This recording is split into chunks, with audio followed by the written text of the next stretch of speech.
I have something new, a new bike. One that's going to electrify my ride. Let's see what I got. You'll have to excuse the noise. Our air conditioning is running full blast and it's causing quite a bit of din. But now let's get to what I've got.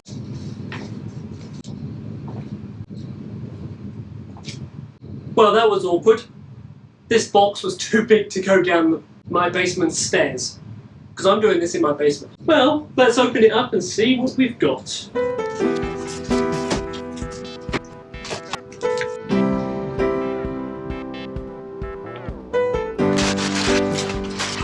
Lots of paper.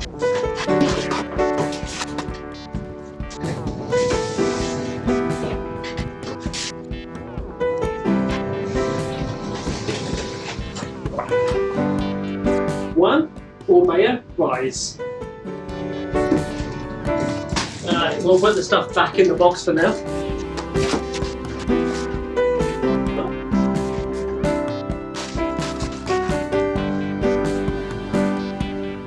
Well, first of all, from a packaging perspective, my YT Izzo was packed better, but let's see how this did. So this is the Orbea Rise H15.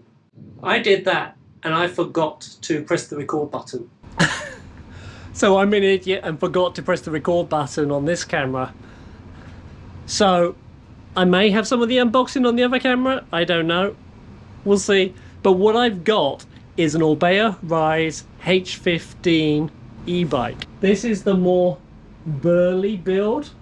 540 watt-hour battery with a 60 Newton meter motor. I've got it this far, but now we need to take all the wrapping off. This time I'll leave it recording. How does one get into this?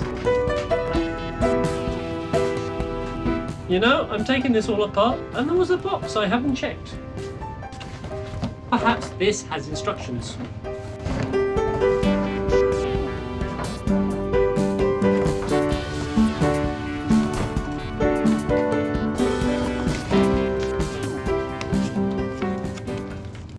What do we have? Orbea Blue Book, warnings, mudguard, tubeless kit, safety instructions, manual, more reflectors, the E-tube tool, and the charger. The rest, I don't think we really need. Looks like this is intended not so much for direct shipping to the customer, but rather, hang on, let me put this box somewhere, but rather to be built up by the dealer and then picked up by the customer. But I don't have an Orbea dealer anywhere near us, so I ordered from California and had it shipped to us. Let's finish taking this apart.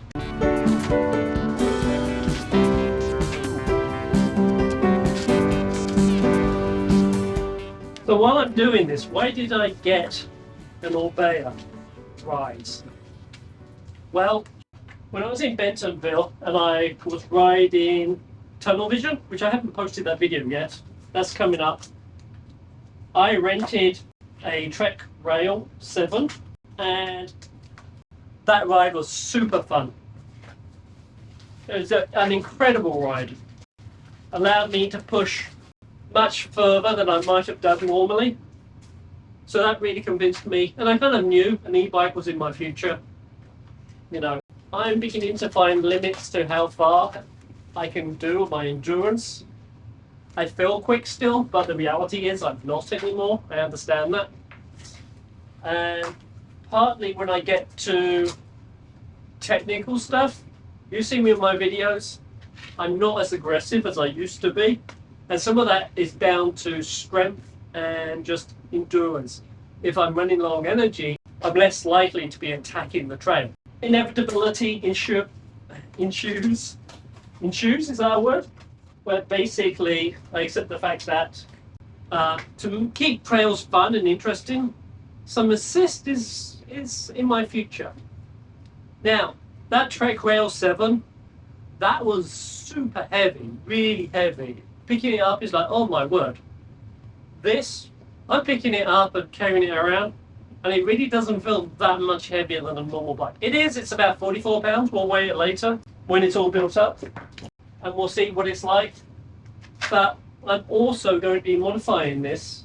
Going to have new carbon wheels put on, change brakes, and make it a bit more me focused, so it matches the Izzo well, and I will ride the two.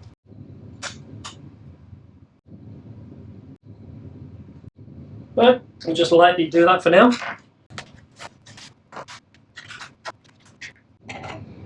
I really hope my fork is good, because that was sticking out from the box. Luckily, it has a cover. I had a really hard time getting the front wheel into the fork. The end caps and axle and the bottom of the fork wouldn't line up, and it took me multiple goes to get this done. In the end, I greased it. That helped. There was no grease on the axle. Also, as well, don't know if you can see this, but that end cap falls out quite easily. I'm getting new wheels. But that's better. At least I'm having problems with the wheel. At least I got the dropper working. So let's put it on the post. What is probably not helping is that this is loose and this rubber bit has come out, which is probably just a minor seal, but it's still annoying. I need to push that back in. That's going to really annoy me over time. So, anybody want to buy any wheels? These will be for sale shortly. This is the problem. The axle does not go through the wheel. Wow, that a tight fit. Perhaps now I've done it once, it'll go again. Let's grease this. I'm still working with some grease on it. Try again. Success! I'll have to go around and check all the bolts later.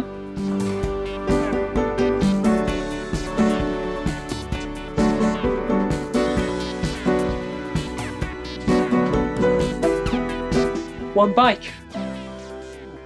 Let's take a look at it.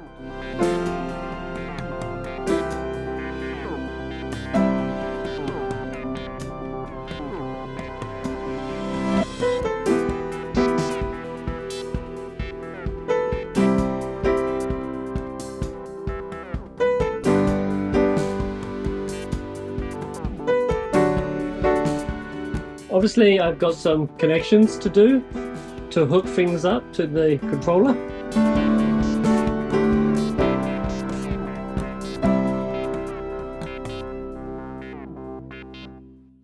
So I've got a few things I'm going to do to this bike. I'm going to, even though it came with SLX XT drivetrain, I'm going to change the shifters for SRAM GX Eagle axis. I've got the axis upgrade kit for this already. I'm going to wrap the frame in ride wrap before I do any riding on this at all. I'm going to change out the brakes to code RSCs along with the new HS2 rotors. And I've got the Santa Cruz Reserve 30 carbon wheel set to put on it as well. By the time I'm all said and done with that, it should be a pretty phenomenal bike.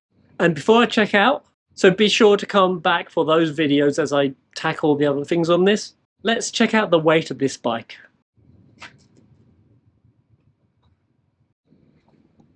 So that's a bit more than 44 pounds, 46 pounds, 10 ounces. That's a bit weighty. I don't know if this has tubes or if it's tubeless. It may have tubes.